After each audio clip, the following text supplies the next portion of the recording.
اللہ الرحمن الرحیم۔ السلام علیکم ورحمۃ اللہ وبرکاتہ۔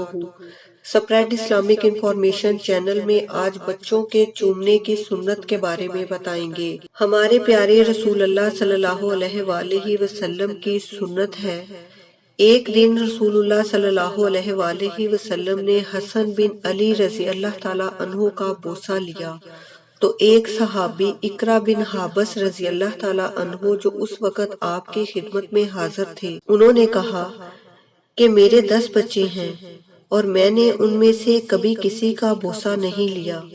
رسول اللہ صلی اللہ علیہ وآلہ وسلم نے یہ سن کر ان صحابی کی طرف دیکھا اور فرمایا، جو شخص رحم نہیں کرتا اس پر رحم نہیں کیا جاتا۔ عزیز ناظرین، بچوں کو پیار کرنا، بچوں کو چومنا سنت ہے، لہٰذا ہمیں بچوں سے پیار کرنا چاہیے اور ان کو چومنا چاہیے۔ السلام علیکم ورحمۃ اللہ وبرکاتہ۔